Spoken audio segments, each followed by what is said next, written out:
Hey guys, what's going on? What's up? It's me, Eddie, back again with another episode finally of Eddie G's Comic Culture, sponsored by the one and only good folks over at Black Apparel up north. I want to send a special shout out to them for all the work and contributions that they've done for this show. Um, Honestly, I can't imagine exactly where I would be right about now without them.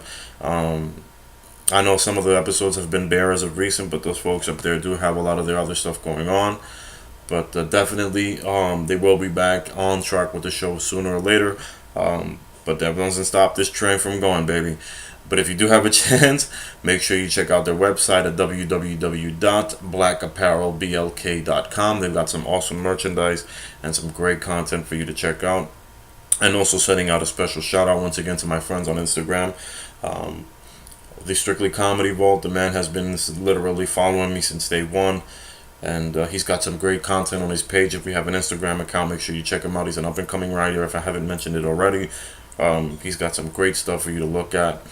And also Blu-ray Dan, who also has an Instagram account as well. Make sure you check out his page. The man has got some awesome work regarding reviews with Blu-rays that are dropping, both old and new. He's also got a YouTube channel as well. He's got some very insightful videos, and he's a great inspiration for this show as well. With that being said, I wanted to discuss exactly why I do apologize. I haven't been as consistent as I usually have been with the show. Unfortunately, due to the recent issues with the hurricane, fortunately it wasn't that bad that that the media was making it out to be, but it did have some effect on our cable and internet services here, so I wasn't able to I wasn't able to conduct any of my episodes the way I usually, as I usually do. So with that being said, I do apologize. The circumstances were out of control, but fortunately they're back on track, and I'm just gonna keep this content coming as much as I possibly can to my capability. So with that being said, let's start the show. All right, let's. A lot of news this week. A lot of news, definitely over the last couple of days. I want to talk about first and foremost. We finally have now a director for the Star Wars Episode 9. If you guys haven't heard about it, if you probably have already by now, the return of J.J. Abrams, which is actually truly fitting, even though I was kind of uniquely hoping for some sort of installment of Steven Spielberg, but that was a long shot, honestly speaking, for me to have for a wish like that to happen, for him to direct the next Star Wars film. But what better way? I think it's actually what better way to end this trilogy, if it's ending with this episode to begin with, than to have the man who actually jump started this trilogy from the very beginning of Episode 7, Mr. J.J. Abrams himself. The man is a genius with science fiction. Honestly, whether you love him or hate him, he really has. He knows it. He knows his stuff, and he's got a knack for this kind of thing. As we've seen his work with Star Trek, and now this. I'm only more excited now to find out that he's attached to this, and even more so now that he's actually got Chris Terrio writing the story along with him. Chris Terrio, who's responsible for the Batman vs Superman: Dawn of Justice, and as well as writing movies such as Argo for Ben Affleck, which won the Academy Award for Best Picture. So that's definitely something to look forward to. Honestly, it's this is a breath of fresh air. I'm waiting for The Last Jedi to drop in December. I can't wait for this film. It's supposedly, as I said before in my earlier episodes, that this is supposedly akin to The Empire Strikes Back as far as story is concerned. Hopefully, it goes deeper than that. If it wows me, then it wows me. But I really, honestly, with all the stuff that's been coming out within the last 2 years regarding Star Wars since The Force Awakens, I haven't been disappointed as of yet. So I'm pretty sure that this is going to deliver, and as well as Episode 9, if it closes us out, if Episode 9 is the closure of that trilogy, then even better. What better person can you have behind the lens than J.J. Abrams himself? The man is a genius. Honestly, he's a genius. And even at soft reboots, the man can, and he knows this. As I said before, I can't stress to you guys enough how much the man knows his stuff. He knows his work. So with that being said, that's pretty awesome. However, there is some conflicting news with that as well. Unfortunately, we have unfortunately a week prior to its release is the sequel to Wonder Woman. I don't know why all of a sudden Warner Brothers decided to aim for a Christmas release date for Wonder Woman 2.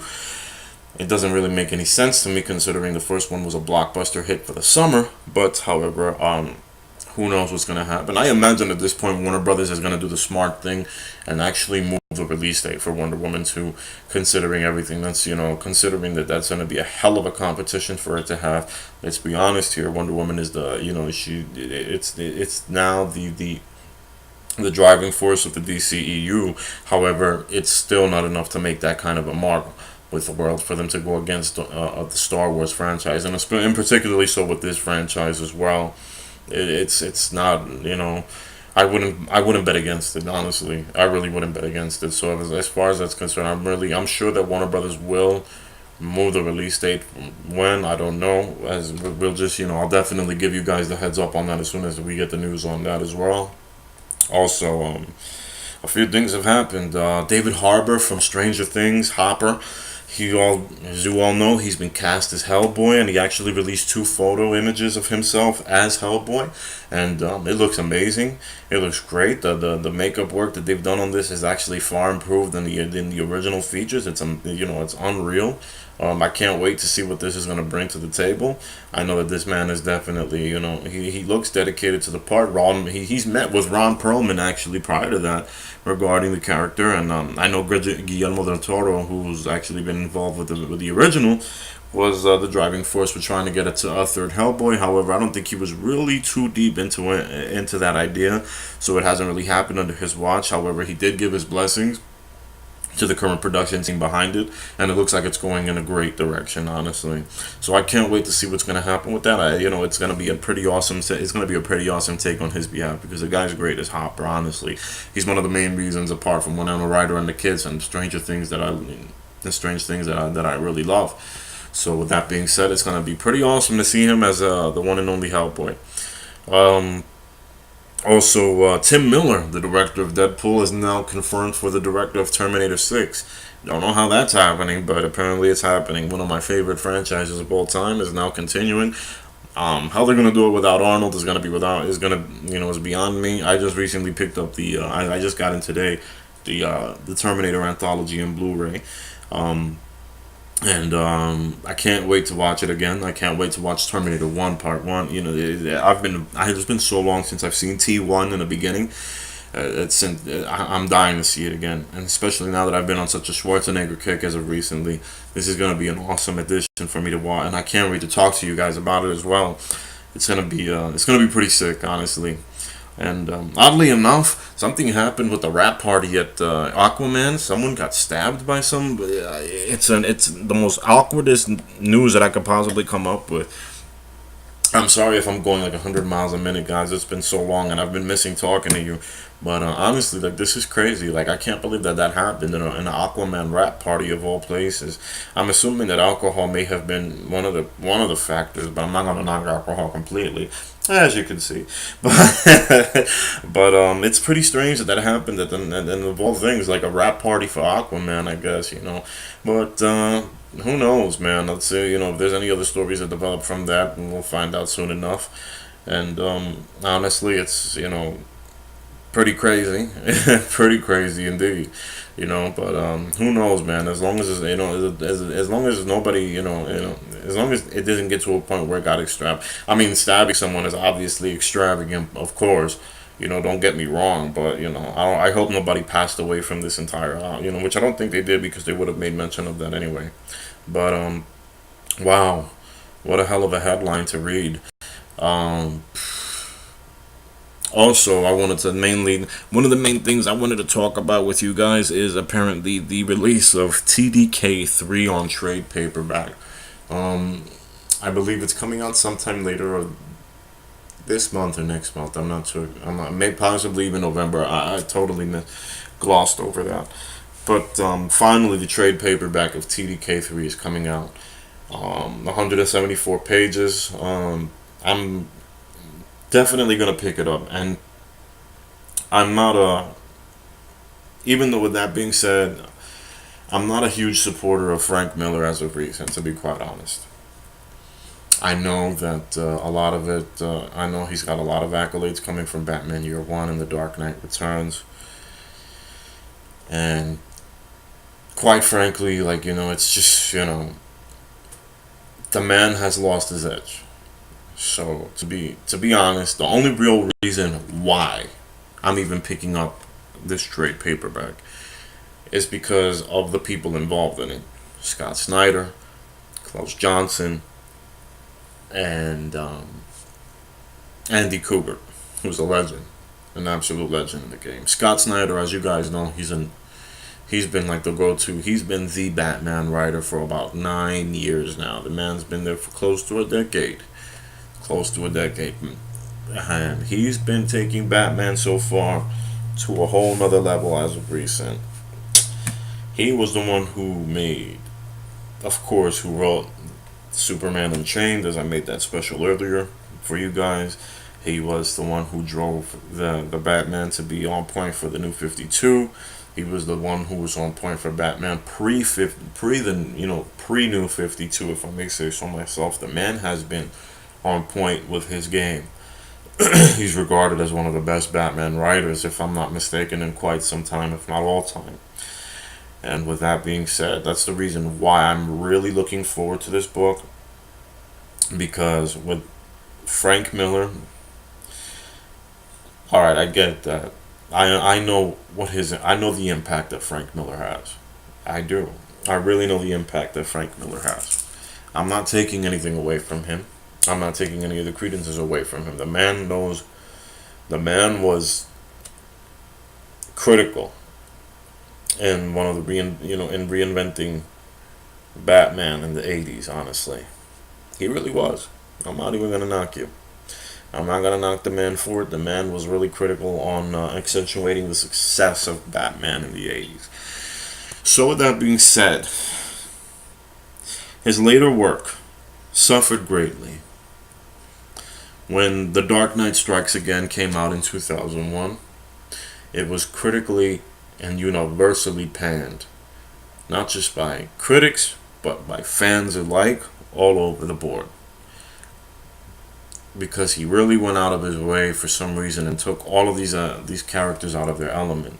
Something happened with the man. I don't know what it is. And as if you haven't seen him recently, the man has looked like he's been pretty frail. I don't know what illness is ailing, what is ailing him to this point where he's actually the way he is right now. However, I love The Dark Knight Returns. I really do. It paved the way for quite a bit. It really did. It actually accentuated Batman's persona because it took it to the next level, and it really was the final step to put the piece in that the legacy of Batman. And it actually jump started the Batman film franchise of the late '80s. If it wasn't for that, you'll see some, and actually you'll see some of that in the original Tim Burton film. He's quite Frank Miller was the key player in that. However, with that being said, as the years went by, I believe the success of the story kind of got to his head, and it got so much to the point where he felt like he was the go-to guy for Batman. Now, as I said before, I'm not taking none of the credibility that he's earned with this character away from him at all. He's done fantastic work with Batman Year One, and The Dark Knight Returns will always be it's a masterpiece for what it's worth because of the period, and it's a definite masterpiece and a period piece because it really showed exactly what the times. It really emphasized the decadent times of the '80s, and it really placed Batman into that, and it really it gravitated him more towards the dark side of actual crime fighting, to say the least. It wasn't the first, though. He wasn't the first to do that.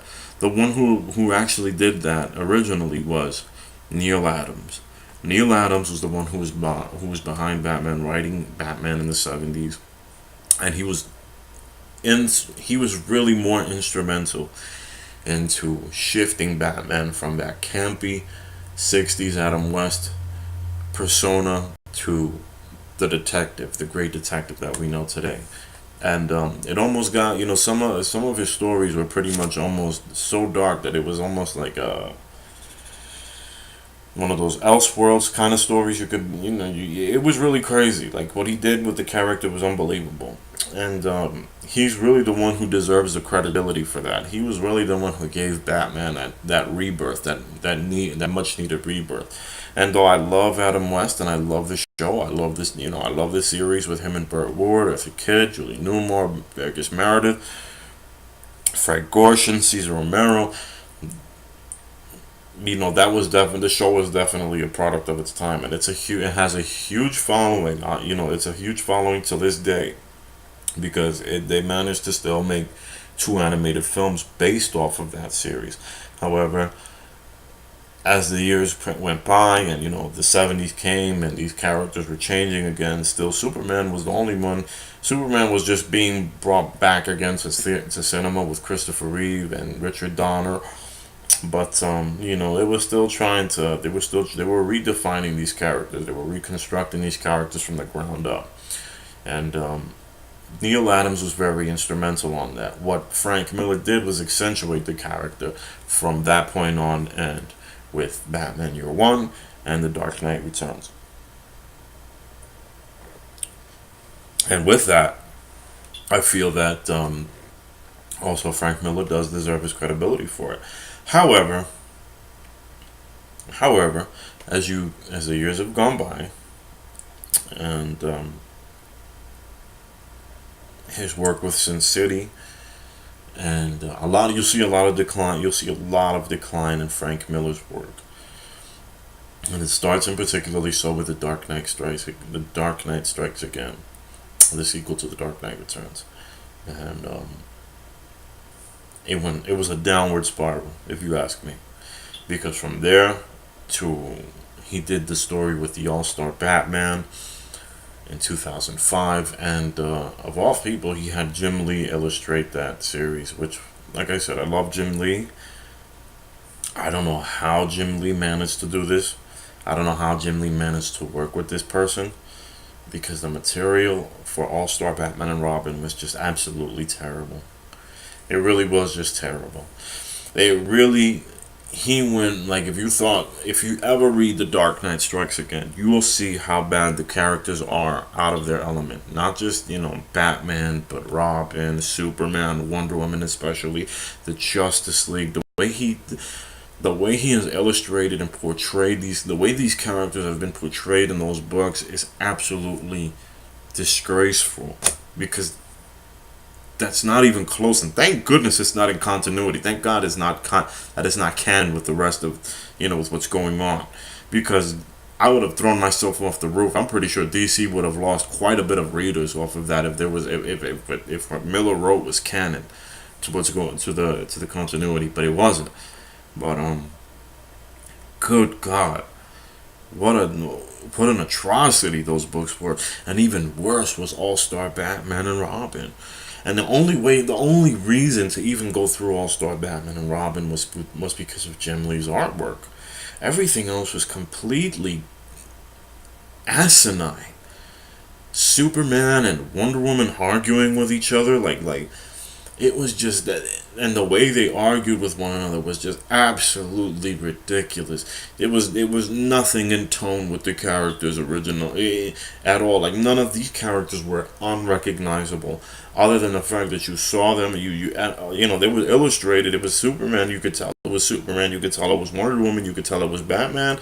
But the rest, the Justice, everything about it was just ridiculous. And the way he treated Dick Grayson, even worse. The way Dick Grayson was treated by Batman was even worse. Like, why, So I was really reluctant when I heard about DK3, which I don't even know why they call it DK3, because The Dark Knight Returns is actually part 2 to Batman Year 1. So it's really The Dark Knight Strikes Again that's part 3. I guess they just completely glossed over that. I have no idea. But, it's funny because the same things, the same problems that plagued the All-Star Batman and Robin plagued the Dark Knight 3. There was delays on issues. I couldn't believe that a 9-issue story arc was spanned over 2 years for DK3. That's a true story. Like, I cannot believe that the entire story arc actually spanned 2 years. It started in 2015 and ended just this year, which makes no sense. And on top of it off, it wasn't even Frank Miller himself who was personally writing it. It was Scott Snyder. I'm sure that Frank Miller's involvement was basically storyboarding what the story, basically what was going on.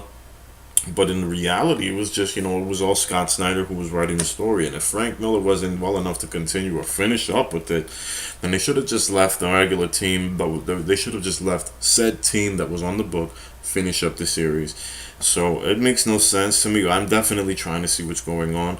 I know there was I know there was certain references given in there because of the recent, with the recent presidency going on right about now. There was some mention of him there too, but when I read the first 2 to 3 issues of it, but like I said, this was 2 years ago, so I don't remember it too much. And but I do know that I was pleasantly surprised about how good it was. But I was thankfully for the team that was no, for the team behind it. It wasn't Frank Miller's doing; it was Scott Snyder's doing.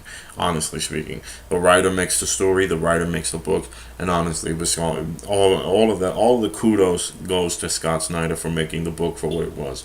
So that's the only reason why I'm actually interested in picking up this trade paperback in the first place, because I am not interested in seeing any more of Frank Miller, even though it's there and I know that it's all his.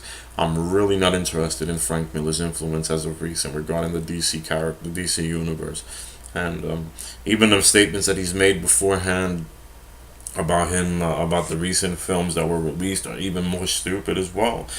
It almost as if he makes these statements and claims regarding, and not just the recent BVS, but even the Christopher Nolan Dark Knight trilogy. Like he makes it seem like, oh, they try to like that they take his interpretations incorrectly.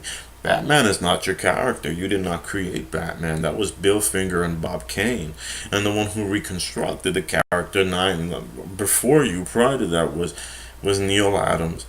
And it's funny because even when there was a whole what's funny about him as a person is that even when the whole Occupy Wall Street was going on about a couple of years ago, him and Alan Moore, the writer of The Killing Joke, were actually having a few words back and forth about that. And apparently Frank Miller had some words to say about the occupants of Wall Street, and Alan Moore had something else that kind of like belittled Frank. Well, it basically belittled Frank Miller's belief of what those people should be doing. So it was pretty interesting to see that, for the least, to say the least.